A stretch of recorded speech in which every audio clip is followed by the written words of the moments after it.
Selamat pagi teman-teman, kami dari kelompok 5 akan mempresentasikan hasil kerja kami di mana tentang peran lembaga penegakan hukum di Indonesia yaitu KPK.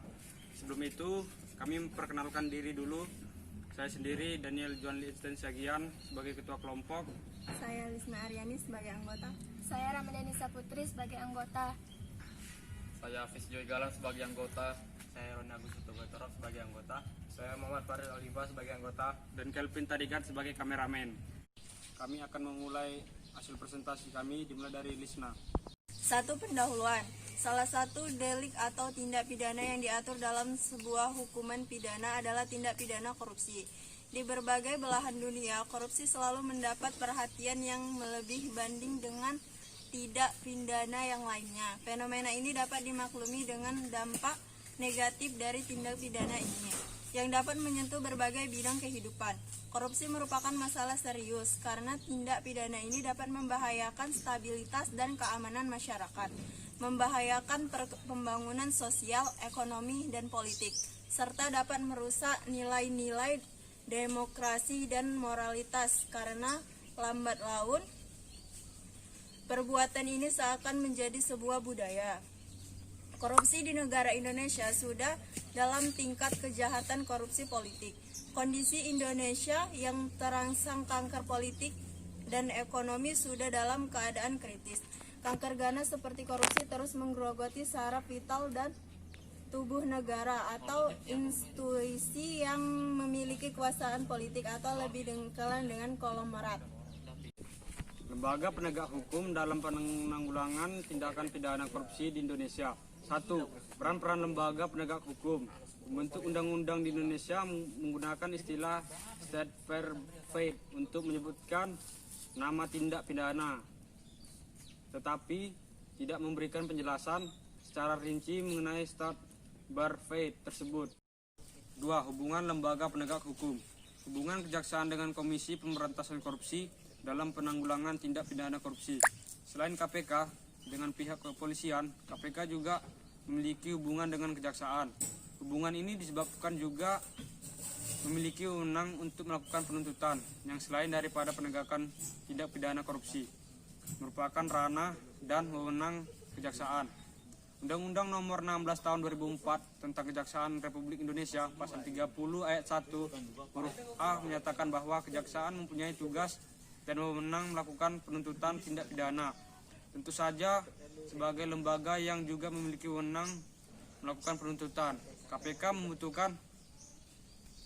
membutuhkan tenaga dari kejaksaan untuk melakukan fungsi penuntutan tersebut. 2. Metode. Jenis penelitian ini adalah penelitian hukum atau deskriptif yang mengacu pada norma-norma hukum yang terdapat dalam peraturan perundang-undangan dan putusan pengadilan.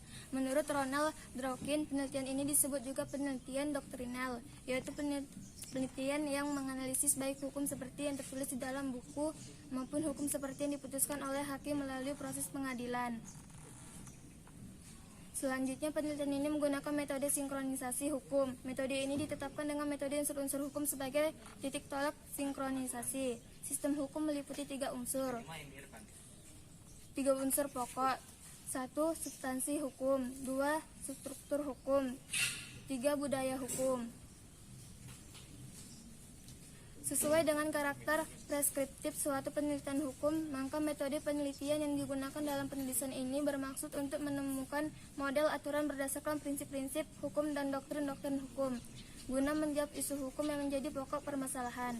Menurut Sojano Saikanto, penelitian yang bersifat preskriptif bertujuan untuk mendapatkan saran-saran mengenai apa yang harus dilakukan untuk mengatasi masalah tertentu, sesuai dengan permasalahan penelitian.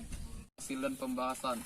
Menurut Sujono Sukanto, inti dan arti penegakan hukum terletak pada kegaitan menyelarasikan hubungan nilai-nilai yang terjabarkan di dalam kaidah-kaidah yang mantap dan mengejawantah dan sikap tidak sebagai rangkaian penjabaran nilai tahap akhir untuk menciptakan, memelihara, dan mempertahankan kedamaian pergaulan hidup.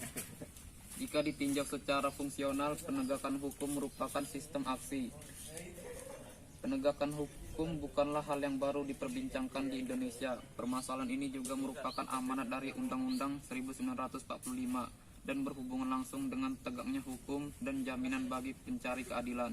Hukum yang benar adalah penegakan hukum yang adil dan berkeadilan, dan penegakan hukum yang memberikan perlindungan dan manfaat yang besar bagi setiap orang, dan pencarian keadilan itu sendiri. Rumus-rumusan kaidah hukum dan penegakan hukum berada jauh dari harapan masyarakat.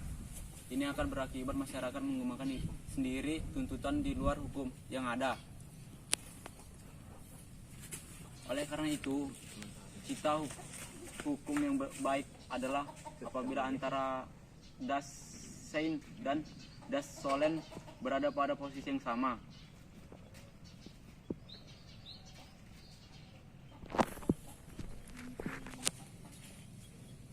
Dengan demikian, banyak hal yang terkait dengan masalah penegak hukum.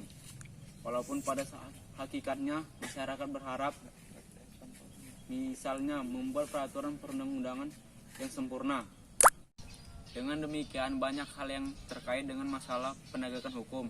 Walaupun pada hakikatnya masyarakat berharap misalnya membuat peraturan perundang-undangan yang sempurna, penghasilan yang memuaskan bagi hakim dan budaya mendukung iklim politik.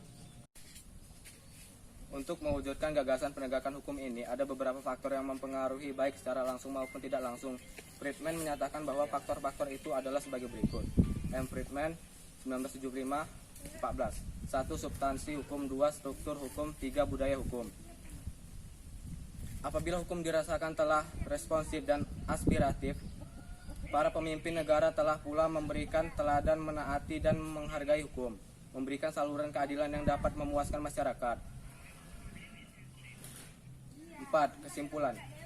Adapun kesimpulan dari pembahasan tersebut di atas adalah sebagai regulasi atau peraturan perundang-undangan, khususnya Undang-Undang Nomor 20 Tahun 2002 tentang Komisi Pemberantasan Tindak Pidana Korupsi memberikan kewenangan yang terlalu luas bila dibandingkan dengan kewenangan yang dimiliki kepolisian dan kejaksaan dalam penanggulangan tindak pidana korupsi, sehingga terjadi egosientisme pada institusi atau lembaga penegak hukum dalam penanggulangan tindak pidana korupsi. Oleh karena pemberian kewenangan yang terlalu luas kepada satu lembaga, KPK, maka hubungan tersebut jangan sampai terpecah sebagaimana telah terjadi pada tahun lalu, sehingga pihak kepolisian dengan KPK terus berseberangan dengan hal tersebut. Lembaga penegak hukum wajiblah bersatu dalam satu tujuan yang memberantas korupsi di Indonesia. Demikianlah hasil presentasi kami. Apabila ada kesalahan, mohon dimaafkan. Sekian dan terima kasih. Selamat siang.